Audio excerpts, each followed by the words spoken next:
ಧೂಮಪಾನ ಸ್ಮೋಕಿಂಗಿಂದ ನಮಗೆ ಗ್ಯಾಸ್ಟ್ರೋಇಂಟೆಸ್ಟೈನಲ್ ನಮ್ಮ ಜೀರ್ಣಾಂಗಕ್ಕೆ ಸಂಬಂಧಪಟ್ಟಿರೋ ಕ್ಯಾನ್ಸರ್ಸ್ ಬರುತ್ತಾ? ಈಗ ಎಲ್ಲರಿಗೂ ಗೊತ್ತು ಸ್ಮೋಕಿಂಗ್ ಅನ್ನೋದು ಒಂದು ಲಂಗ್ ಕ್ಯಾನ್ಸರ್ಗೆ ರಿಸ್ಕ್ ಫ್ಯಾಕ್ಟರ್ ಅಂತ. ಎಷ್ಟೊಂದು ಜನಕ್ಕೆ ಬೇರೆ ಥರದ ಕ್ಯಾನ್ಸರ್ಸ್ ಎಸ್ಪೆಷಲಿ ನಮ್ಮ ಡೈಜೆಸ್ಟಿವ್ ಸಿಸ್ಟಮಲ್ಲಿ ಸ್ಮೋಕಿಂಗ್ ರಿಲೇಟೆಡ್ ಕ್ಯಾನ್ಸರ್ಸ್ ಇದೆ ಅಂತ ಗೊತ್ತೇ ಇರೋದಿಲ್ಲ.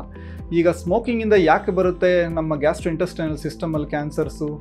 ಸಿಗರೆಟ್ ಸ್ಮೋಕ್ ಕಂಟೈನ್ಸ್, ಈಗ ಅದರಲ್ಲಿ ಹಲವಾರು ಕಾರ್ಸಿನೋಜನ್ಸ್ ಅಂದರೆ ಕ್ಯಾನ್ಸರ್ ಕೊಡೋ ಅಂಥ ಹಲವಾರು ಈ ವಿಷ ಪದಾರ್ಥಗಳು, ಬೆನ್ಝೀನ್, ನೈಟ್ರೋಸಮೀನ್ಸ್, ಫಾರ್ಮಾಲ್ಡಿಹೈಡ್, ಈ ಥರದ್ದು ಈ ಕೆಮಿಕಲ್ಸ್ ಏನಾಗುತ್ತೆ, ನೀವು ಸೇವನೆ ಮಾಡಿದಾಗ ಆ ಸ್ಮೋಕ್ ಒಳಗಡೆಗೂ ಹೋಗುತ್ತೆ, ನೀವು ಅದನ್ನು ಒಂದು ಸಾಲೋನು ಮಾಡ್ತಾ ಇರ್ತೀರ.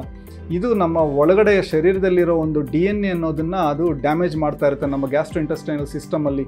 ಡ್ಯಾಮೇಜ್ DNA ಅಂದರೆ ಅಲ್ಲಿ ಈ ಕೆಲವೊಂದು ಸೆಲ್ಸ್ ಅಂತಿರುತ್ತೆ, ಅದು ಅನ್ಕಂಟ್ರೋಲ್ ಇಷ್ಟ ಬಂದಂಗೆ ಅದು ಬೆಳೀತಾ ಹೋಗ್ತಾ ಇರುತ್ತೆ, ಮ್ಯೂಟೇಷನ್ಸ್ ಅಂತೀವಿ. ಸೊ ಇದೊಂದು ರಿಸ್ಕ್ ಫ್ಯಾಕ್ಟರ್ ಹಲವಾರು ಕ್ಯಾನ್ಸರ್ಗೆ, ಎಸ್ಪೆಷಲಿ ಕರುಳಿನ ಮತ್ತು ಜಠರದ ಕ್ಯಾನ್ಸರ್ಗೆ.